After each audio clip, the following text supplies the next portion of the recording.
ബാബ വാങ്കയുടെ 2025 ആ പ്രവചനം സത്യമായി. അമ്പരപ്പിൽ മറ്റ് പ്രവചനങ്ങൾ തേടി സോഷ്യൽ മീഡിയ. ബൾഗേറിയയിൽ ഭാവി പ്രവചനം നടത്തിയിരുന്ന വ്യക്തിയായിരുന്നു ബാബ വാങ്കെ. ബാൽക്കനിലെ നോസ്ട്രമാസ് എന്നാണ് ഇവരെ അറിയപ്പെട്ടിരുന്നത്. 1996 ഇവരുടെ മരണം. ഇതിനു മുമ്പ് ഇവർ നടത്തിയിട്ടുള്ള പല പ്രവചനങ്ങളും വാർത്തകളിൽ ഇടം നേടിയിട്ടുണ്ട്. സോവിയറ്റ് യൂണിയന്റെ പതനം, ചെർണോബൈൽ ദുരന്തം, ജോസഫ് സ്റ്റാലിന്റെ അന്ത്യം, സെപ്റ്റംബർ 11 ആക്രമണം, ഡയാന രാജകുമാരിയുടെ മരണം തുടങ്ങി നിരവധി കാര്യങ്ങൾ ഇവർ പ്രവചിച്ചിട്ടുണ്ടെന്നാണ് റിപ്പോർട്ട്. ഒരു അന്ധയായ ബൾഗേറിയൻ വൃദ്ധ സന്യാസിയായിരുന്നു. 12 വയസ്സിൽ ഒരു ചുഴലിക്കാറ്റിലകപ്പെട്ട് വാങ്കയുടെ കാഴ്ചശക്തി നഷ്ടമായി. ഇതിന് പിന്നാലെയാണ് വാങ്കയ്ക്ക് പ്രവചിക്കാനുള്ള ശക്തി ലഭിച്ചതെന്നാണ് കരുതുന്നത്.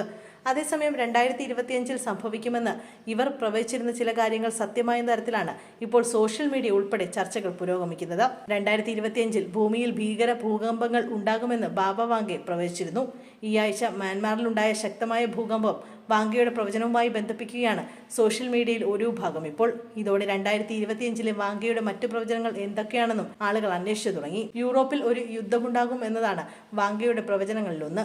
മാത്രമല്ല, ആഗോള സാമ്പത്തിക ദുരന്തമുണ്ടാകുമെന്നും മനുഷ്യരാശിയുടെ തകർച്ച ആരംഭിക്കുമെന്നും പ്രവചനമുണ്ട്. 5079 ലോകം അവസാനിക്കുമെന്നാണ് ബാബ വാങ്കയുടെ പ്രവചനങ്ങളിൽ അവകാശപ്പെടുന്നത്. 2033 ധ്രുവപ്രദേശങ്ങളിലെ മഞ്ഞുപാളികൾ ഉരുകുന്നത് ആഗോള സമുദ്രനിരപ്പിൽ ഗണ്യമായ വർധനവിന് കാരണമാകുമെന്നാണ് മറ്റൊരു പ്രവചനം. 2076 ലോകമെമ്പാടുമുള്ള ഒന്നിലധികം രാജ്യങ്ങളിൽ കമ്മ്യൂണിസം വ്യാപിക്കും. 2130 അന്യഗ്രഹ ജീവികളുമായി മനുഷ്യൻ ബന്ധം സ്ഥാപിക്കും. 2170 വ്യാപകമായ വരൾച്ച ഉണ്ടാകും. ഇത് ഭൂമിയെ സാരമായി ബാധിക്കും. 3005 ചൊവ്വയിലെ ഒരു നാഗരിക വിഭാഗവുമായി ഭൂമിയിലെ മനുഷ്യർ യുദ്ധത്തിലേർപ്പെടും. 3797 ഭൂമി വാസയോഗ്യമല്ലാതെയാകും. ഇതോടെ മനുഷ്യർ ഭൂമി വിട്ടുപോകാൻ നിർബന്ധിതരാകും എന്നിങ്ങനെയാണ് ബാബ വാങ്കയുടെ പ്രവചനങ്ങൾ. അതേസമയം ഇതെല്ലാം അടിസ്ഥാനമില്ലാത്ത കെട്ടുകഥകളാണെന്ന് പറയുന്നവരുമുണ്ട്.